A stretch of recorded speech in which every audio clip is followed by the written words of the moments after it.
Hey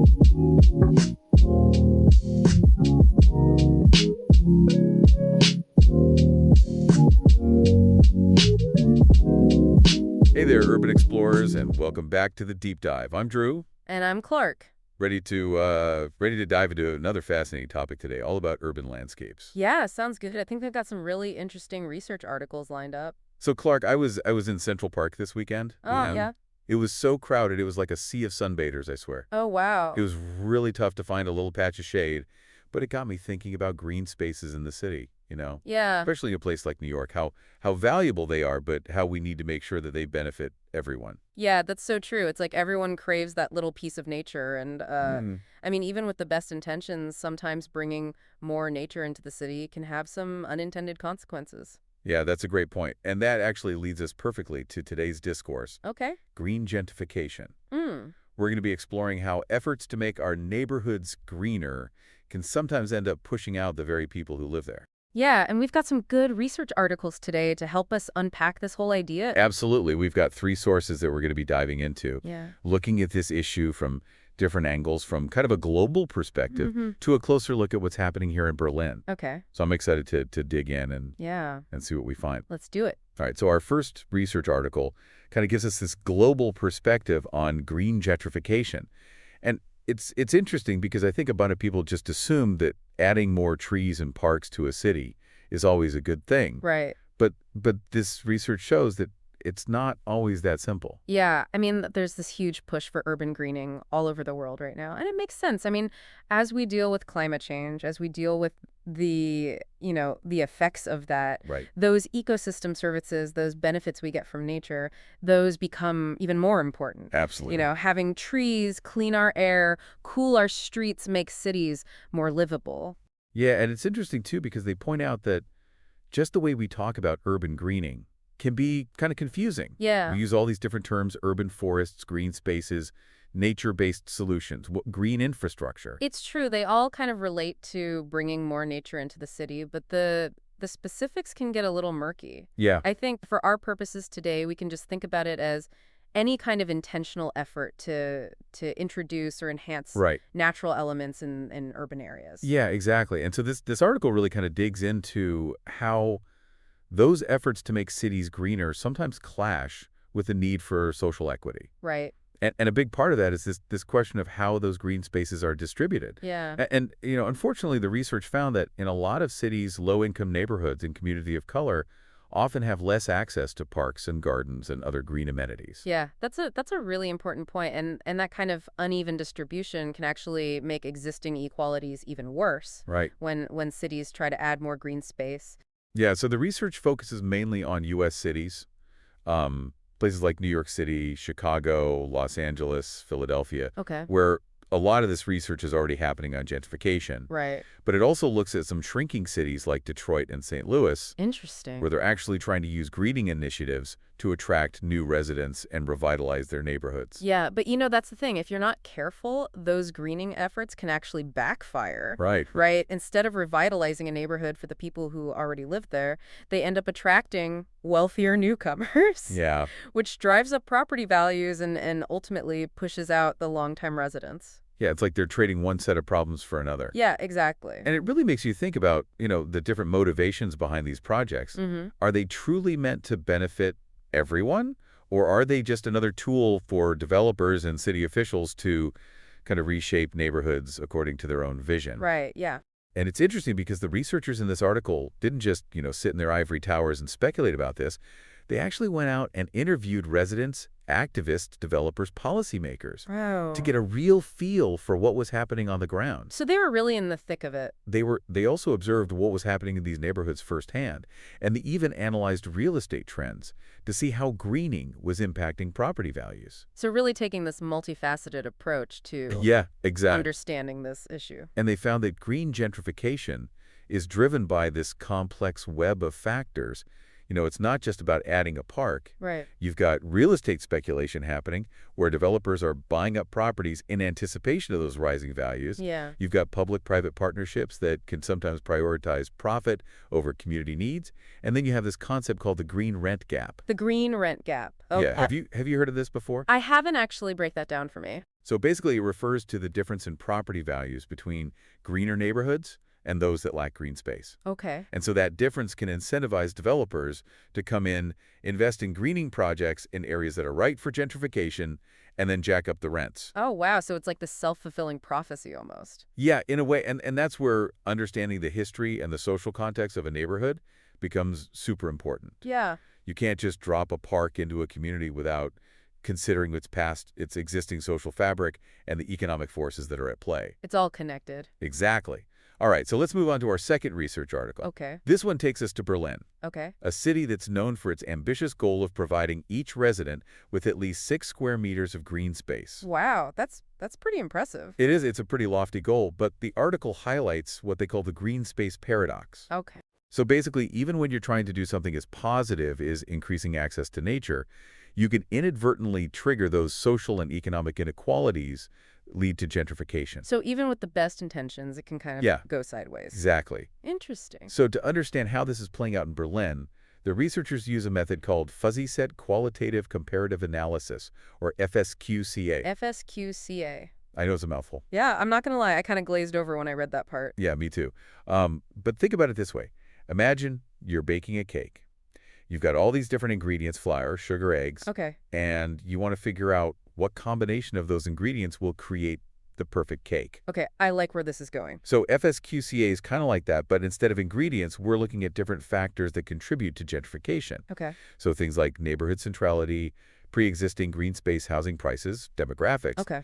And this method helps researchers figure out which combination of these factors is most likely to lead to gentrification. So it's not just about isolating one ingredient. It's about understanding how they all work together to create that final product. Yeah, exactly. Or in this case, the gentrified neighborhood. Okay, I get it now. Okay, so what did they discover about Berlin's recipe for green gentrification? All right, lay it on me. Well, they found that some factors were more important than others. For example, being close to the city center and having some existing green space already Okay. made a neighborhood more susceptible to gentrification after new green spaces were added. So if a neighborhood's already kind of attractive to wealthier residents, adding more green just kind of amps up that desirability. Yeah, and pushes those prices even higher. Makes sense. But here's where it gets interesting. They also found that some of the things that we might assume contribute to gentrification, like the size of a park or its proximity to public transportation, weren't actually consistent predictors. Wait, so a big, beautiful park with easy access to the subway doesn't necessarily equal gentrification? Not always. It really depends on the specific context of the neighborhood and Yeah. how those other factors that we talked about come into play. So it's not a one-size-fits-all situation? Definitely not. Okay. And this makes me think about the just green enough approach that they mentioned in the article. Just green enough. What is that? So the idea is that instead of focusing on a few large parks, Okay. cities might have better luck mitigating gentrification by creating a network of smaller green spaces Okay. that are distributed more evenly throughout the city. So kind of spreading it out a little bit more. Yeah, you're bringing those benefits of nature to more people without creating these huge spikes in property values in just a few select areas. Yeah, that makes sense. But they did emphasize that more research is needed to see if this actually works in practice. Right. It's a promising idea, but it needs more investigation. Absolutely. And speaking of things that drive up property values, the researchers pointed out that how much people are willing to pay to live near a green space can actually contribute to gentrification. Oh, interesting. Okay. And this kind of ties into this whole idea of the sustainability class. Sustainability class. These are folks who prioritize an eco-friendly lifestyle and are often willing to shell out extra cash to live in greener neighborhoods. Okay. And so their demand for these green spaces can inadvertently drive up prices, pushing out residents who can't afford those premiums. Yeah, it's like a classic case of unintended consequences. Their heart's in the right place, but Yeah. it ends up having these negative effects. Exactly. And I think the big takeaway here is that the relationship between greening and gentrification is complex, Yeah, and we need more research to fully understand it. absolutely. But we can already see that it's not as simple as saying parks equal displacement. Right. Right, so we've explored the global picture and we've zoomed in on Berlin in part 2 of our discourse. We're going to bring this conversation home to New York City, Okay. where the struggle to balance green space and affordability is very real. I'm ready. Welcome back, Urban Explorers. So last time we were talking about how those efforts to bring more green into our cities can sometimes have unintended consequences. Right. Like driving up housing costs and pushing out longtime residents. Yeah. It's almost like we're trying to solve one problem but creating another in the process. Yeah, it definitely is this delicate balance. Right. But the good news is there are people out there working on solutions. Okay, so let's get into it. What are some ways that cities can make sure these greening projects are equitable and actually benefit everyone? Well, a lot of researchers and urban planners are really emphasizing this idea of inclusive planning. Inclusive planning. Yeah, so what does that mean? Yeah, what exactly does that mean? It basically means involving the community every step of the way. Okay. So you don't just decide, from the top down where the new park is going to be or what it's going to look like. Right. You actually talk to the people who live there. You ask them what they need, what they value, how they envision the space being used. It's like that saying, nothing about us without us. Exactly. And, think about that Elizabeth Street Garden case study we were talking about. Yeah. If the city had taken a more inclusive approach from the beginning, maybe they could have found a way to both preserve the garden and provide that affordable housing that was so desperately needed. Yeah, that was a tough one. It felt like a lose-lose situation. It did, but when you have that genuine community engagement from the start, you're more likely to come up with solutions that actually address everyone's needs and avoid those unintended consequences. Right, so inclusive planning is key. What else can be done to mitigate this displacement that we're seeing happen with a lot of these greening projects? Well, I think housing affordability policies have really got to be part of the equation. Okay. We can't create these beautiful new green spaces and then just kind of stand by as rents skyrocket and force longtime residents out. Right, it's almost like we're setting a trap. Yeah. We're making these neighborhoods more desirable. Right. And then making them unaffordable for the people who already live there. Exactly. So cities need to put policies in place that help keep housing affordable in these areas that are experiencing this green gentrification. Things like rent control, inclusionary zoning, community land trusts. These are all tools that can help keep people in their homes. We talked about Amsterdam and Lyon as cities that are doing a good job with social housing. Yeah. What are some of the things that they're doing that we could learn from here in New York? Well, in Amsterdam, for example, they have a policy that requires at least 30% of new housing developments to be designated as social housing. 30%. Yeah, so that means that those units are reserved for low-income residents and they're priced affordably.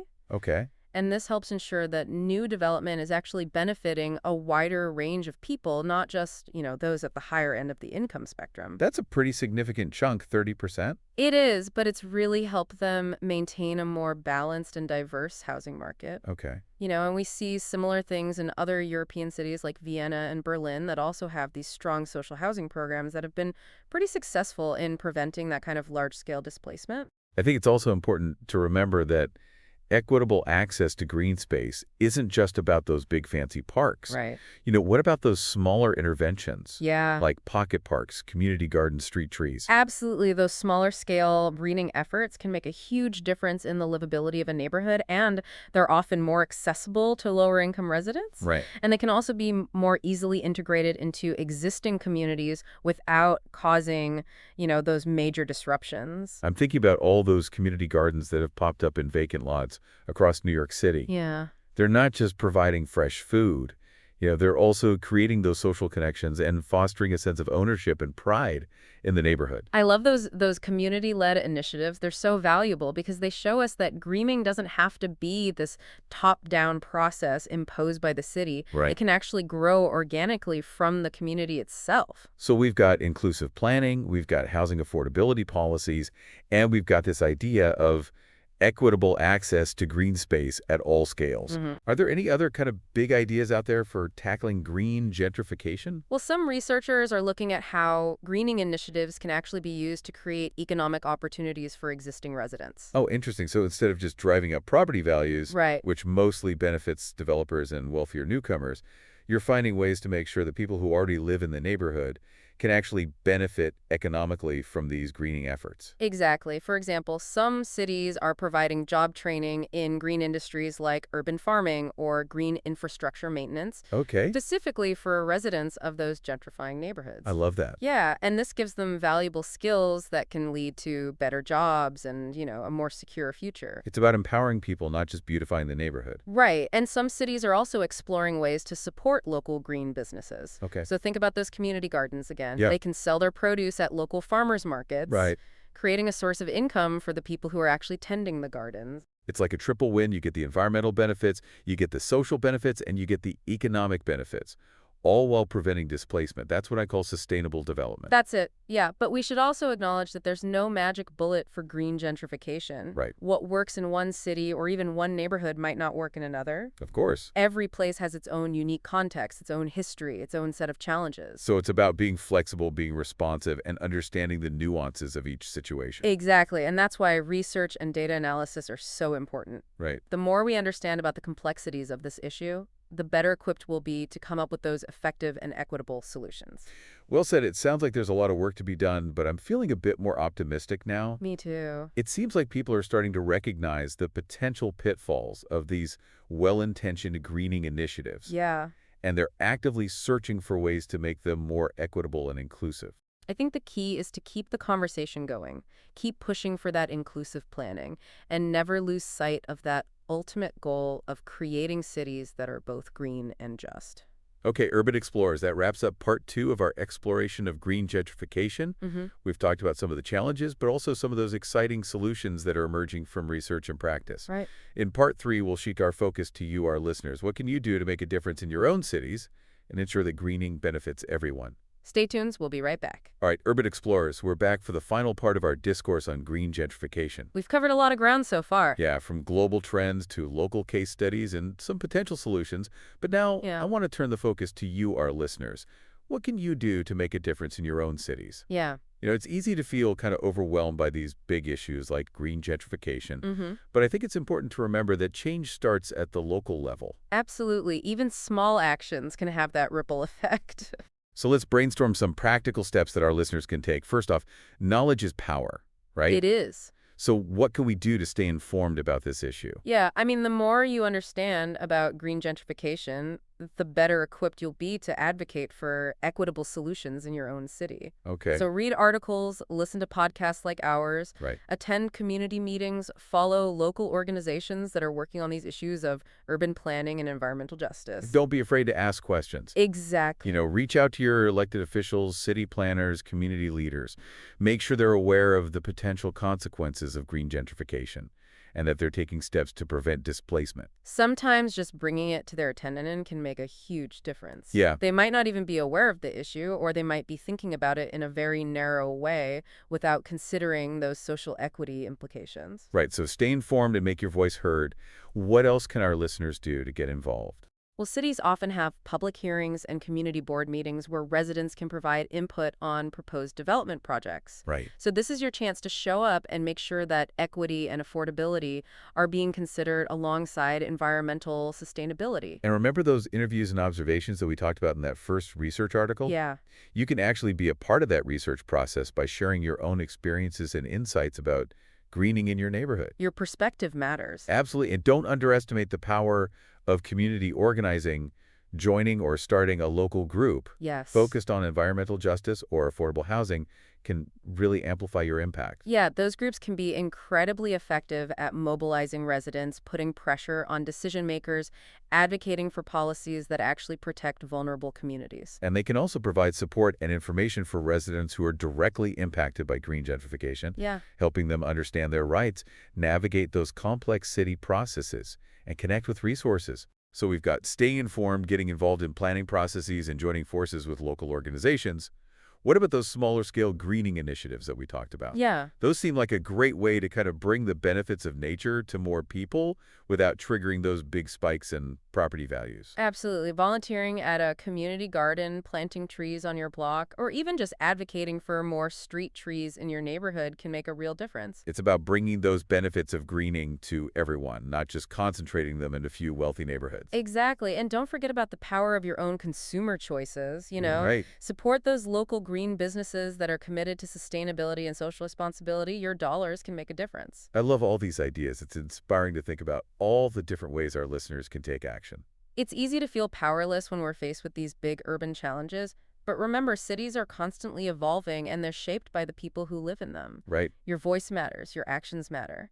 Well said. So, urban explorers, go forth and green your cities equitably. That's a wrap on our discourse on green gentrification. We hope you found it informative and, most importantly, empowering. Until next time, keep exploring your city and asking those big questions.